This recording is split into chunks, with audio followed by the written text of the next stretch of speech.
Hello students, good morning बेटा। हम लोग संस्कृत में फर्स्ट चैप्टर संस्कृतस्य महत्तम पढ़ रहे थे। ठीक, उसमें हम लोगों ने शब्दार्थ पढ़ लिया था, अर्थ पढ़ लिया था, एक्सरसाइज भी कर ली थी, जिसमें हम लोगों ने फर्स्ट, सेकंड, थर्ड और फोर्थ एक्सरसाइज कर लिया था। फर्स्ट एक्सरसाइज में बेटा आपने बहुविकल्पीय किया था। सेकंड में आपने आम ना, जिसको सत्य असत्य बोलते हैं। थर्ड में आपको बहुत सारे क्रियापद दिए हुए थे, क्रियापद के अनुसार वाक्यों को पूरा करना था। फोर्थ एक्सरसाइज में बेटा आपको हिंदी वाक्य दिए गए थे, उसको आपको संस्कृत वाक्य करना है। अब बेटा फिफ्थ एक्सरसाइज है, आपको उसको लकार परिवर्तन करना है। अब जो लकार परिवर्तन कैसे करना है, आइए हम लोग फिफ्थ एक्सरसाइज देखते हैं।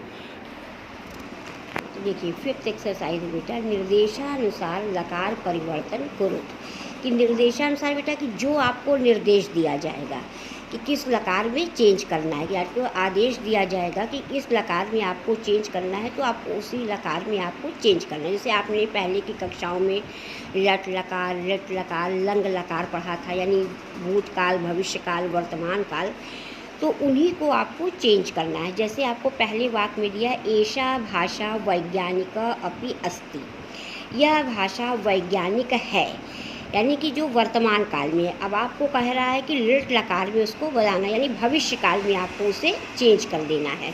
तो हम अस्ति को, अस्ति यानी एक वचन है बेटा, तो हम लिट लकार की एक वचन की क्रिया लगा देंगे भविष्यति।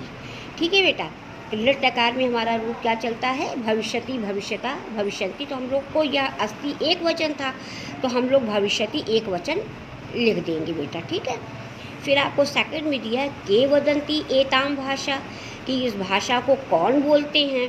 ठीक है, अब आपको उसने कहा है लंग लकार में, यानी कि आपको भूतकाल में आप बता रहे थे। अब ये उसने कहा था पहले कि के वदंती एताम भाषा, कि इस भाषा को कौन बोलता है। अब आपको उसको कह रहा है कि लंग लकार में यानी भूतकाल में बदल देना है, तो हमारा वाक्य बनेगा कौन बोलेंगे इस भाषा को। तो हम लोग क्या कर देंगे बेटा, अवदन। के वदंती एताम भाषा के, तो वदंती को हम लोग क्या कह देंगे, अवदन। लंग लकार में बहुवचन था बेटा, ये वदंती तो वदति वदताम वदंती चलता है, ये बहुवचन था। तो हम लोग लंग लकार में अवदत अवताम अवदन हो गया, हमारा लंग लकार में अवदन हो गया। ठीक है बेटा, फिर देखिए ग, अहम संस्कृत विषये सर्वेषाम ज्ञानवर्धनम करिष्यामि। अब इसको भी हमें लंग लकार में ही चेंज करना है, यानी भूतकाल में। अब ये वाक्य का अर्थ हम निकालेंगे कि अहम संस्कृत विषये सर्वेषाम ज्ञानवर्धनम करिष्यामि, कि मैं संस्कृत विषय में सबसे ज़्यादा ज्ञानवर्धन करूँगा। अब हमको लंग लकार में इसने कह दिया है, तो हम यहाँ पे देखिए करिष्यामि एक वचन दिया है, करिष्यामि, करिष्याओ, करिष्यामा होता है, ये एक वचन है, तो हम लंग लकार में अकर्वम यहाँ पर कर देंगे।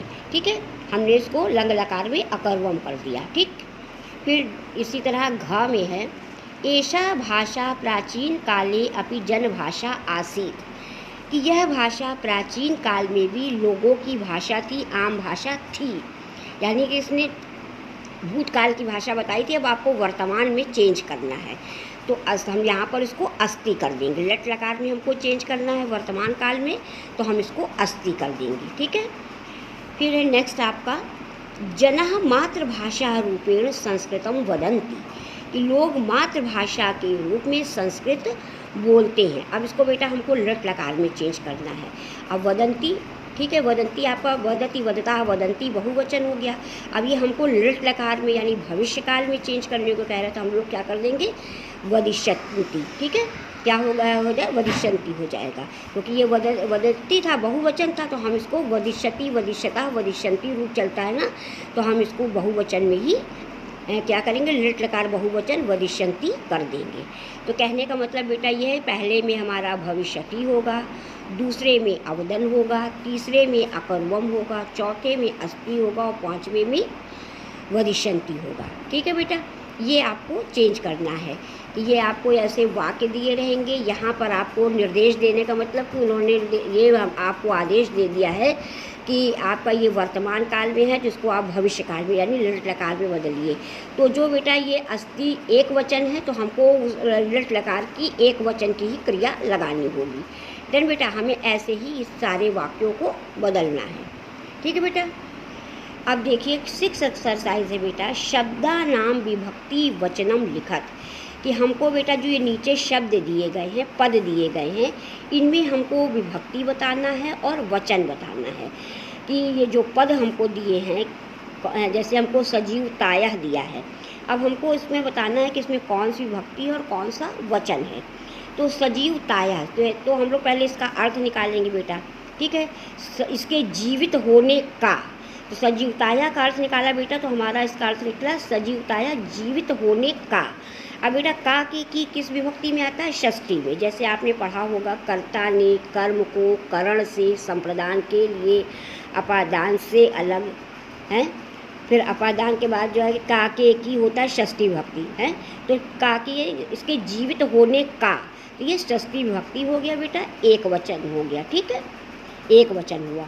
फिर पत्र पत्रिका, ये पत्र और पत्रिकाएं यानी द्वितीया बहुवचन हो गया, यानी बहुत सारी पत्रिकाएं हो गया, तो द्वितीया विभक्ति है और बहुवचन है बेटा, ठीक।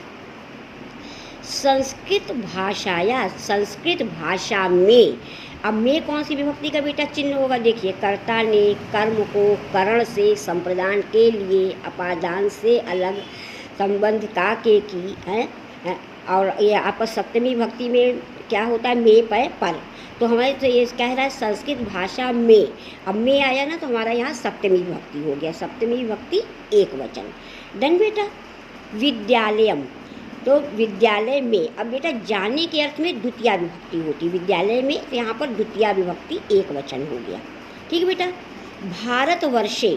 भारतवर्ष में, तो इसमें भी सप्तमी विभक्ति एक वचन हो गया, ठीक है बेटा।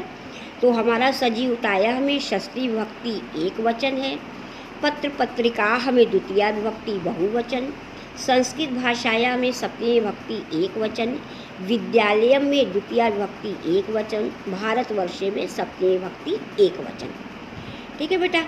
अब इन दो एक्सरसाइज में बेटा आपको बहुत ध्यान से अच्छे से लिखना है कॉपी में, सारी एक्सरसाइज को खूब ध्यान से अच्छे से कॉपी में करिएगा। बस 2 एक्सरसाइज करते रहिए बेटा, ज़्यादा हम आपको नहीं कराएंगे कि आपको समझ में आना चाहिए, जल्दी से आपको ये नई क्लास है, नई चीज़ें आपको समझना है, तो आपको 2 एक्सरसाइज करा रहे हैं, खूब अच्छे से सोच के समझ के, खूब जहाँ भी आपको डाउट हो आप दोबारा पूछ सकते हैं, अच्छे से ध्यान से करिए, लेकिन आपका फेयर वर्क कंप्लीट होना चाहिए बेटा, ठीक है, ठीक है बेटा, ओके, थैंक यू।